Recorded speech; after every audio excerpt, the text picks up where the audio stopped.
Hello అండి, welcome back to my channel. నా channel కొత్తగా చూస్తున్న వాళ్ళైతే సబ్స్క్రైబ్ చేసుకోండి. ఈరోజు నేను చికెన్ నిల్వ పచ్చడి చూపించబోతున్నాను.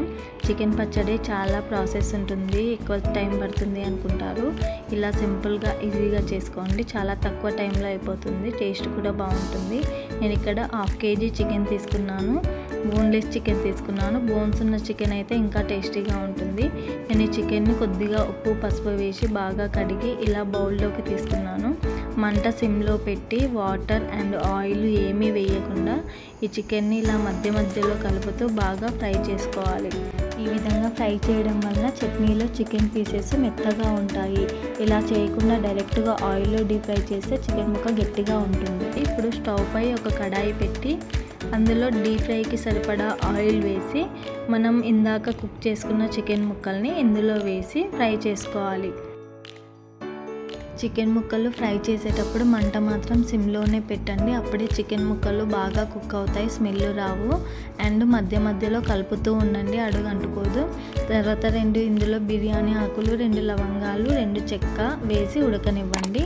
ఇప్పుడు ఓల్ గరం మసాలా కొద్దిగా తీసుకొని పెన్నంపై వేపి ఇలా పౌడర్ చేసి పెట్టుకోండి. పౌడర్ చేసుకున్న తర్వాత మళ్ళీ ఇందులోనే నేను అల్లం కూడా దంచుతున్నాను.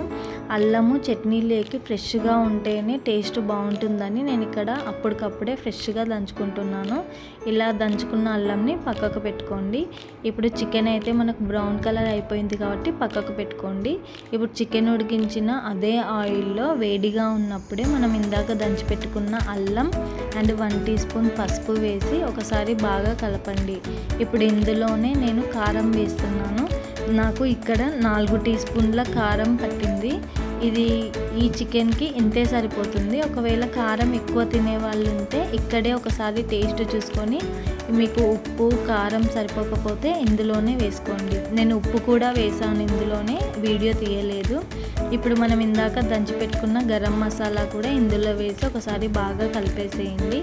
ఇది మొత్తం చల్లారిన తర్వాత మనం ఫ్రై చేసి పెట్టుకున్న చికెన్ ముక్కల్ని మొత్తం ఇందులో వేసి ఒకసారి బాగా కలపాలి. ఈ చట్నీ మనకు 3 months వరకు నిల్వ ఉంటుంది. బయట అయితే ఒక 1 month వరకు ఉంటుంది, ఫ్రిడ్జ్లో పెడితే 3 months వరకు ఉంటుంది.